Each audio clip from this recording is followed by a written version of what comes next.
Were you surprised at how controversial this season was and how controversial Juan Pablo was? Yeah, I'm always surprised, pleasantly and otherwise, as to the reaction from our fans. I always find it interesting of who they glom onto, who they despise, why. I often misread sometimes, our audience and as we head into a season. But the interesting thing with Juan Pablo is that everybody had an opinion, but it wasn't the same. Some people really hated me and said I was way too hard on him and I beat him up and I was unfair. Some people hated him. Some people hated the show. It was really interesting, just the diverse opinions. Everybody had one, but they really ran the gamut, which I found interesting. Well, I don't think that Juan Pablo was the easiest guy to get along with this season, and I want to show a clip from after the final rose. Let's take a look. I don't hide behind a computer, and it's fun. I know. What? Like listening. Can I talk? No.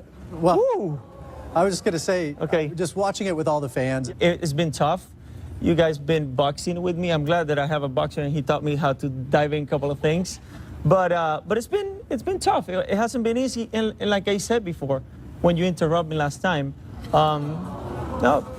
A little bit of attitude there. The interesting thing about, and we all know people like this, they're victims. And that was an interesting thing. And I love human behavior. I love studying people like Juan Pablo and everyone on our show. I find it fascinating. But he was one of those guys that you'll never kind of understand the depths of him. Nobody could ever have the problems he has had. And no matter what happened, what situation, he was the victim. And I felt like a Jerry Maguire moment. I'm like, help me, help you. I'm like, I know how the fans are reacting right now, and you're not helping our situation. But some people don't want to help themselves. And again, it's the victimhood. And you see a lot of that in America right now. Everything is happening to us. We can't help ourselves. I'm the victim. I need the government. I need somebody. And so there's a lot of that in our country right now. And I think he was kind of a microcosm of a lot of what you see in our generation, in our society of woe is me. Like it's not my fault. Like everything's happening to me. Someone should be helping me. Do you think he knew what he was doing? Throughout the season, I noticed so many little hiccups in things that he said or ways that he acted, and then he turned around and said, well, English isn't my first language, or that's taken out of context. I'll give him a little bit of a pass, and I know culturally there was a huge problem there and a divide and language barrier. There was a big divide as well. But with that said, he knew what was going on. He knew the situation, knew the show. He knew what he signed up for because he had been a part of it before. But he's a very controlling person too, which is very interesting. He really wanted to control the entire situation, and that probably was the biggest issue because you can't control. First of all, a lesson you learn in life: you don't control everything. Is the people that think they have control over everything have the least amount, and he really wanted to control all of it, and you can't. And The Bachelor, to be successful, you really have to let go. It's a scary thing to do.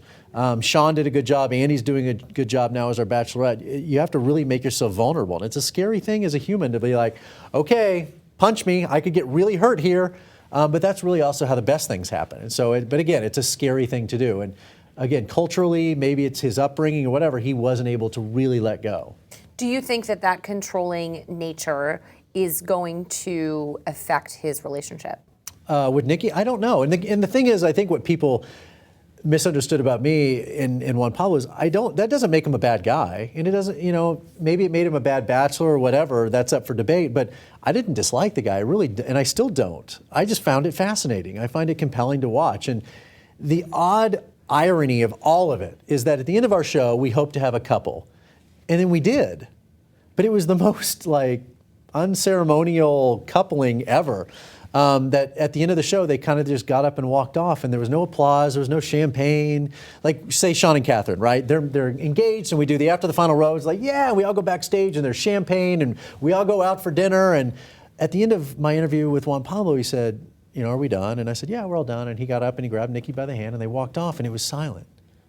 And the next thing you know, he put an Instagram of him and Nikki on the streets of Hollywood alone of we're taking on the world, or, you throw me to the wolves, I'll come back the leader of the wolf pack. It's what are you talking about?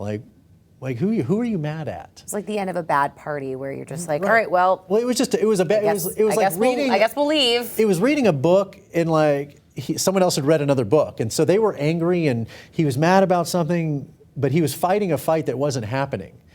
And so the rest of us were kind of we're happy for you. Just go be happy. It's okay. There's no fight here. Do you think it would be a good idea at some point to have a gay or bisexual bachelor? No. Why not?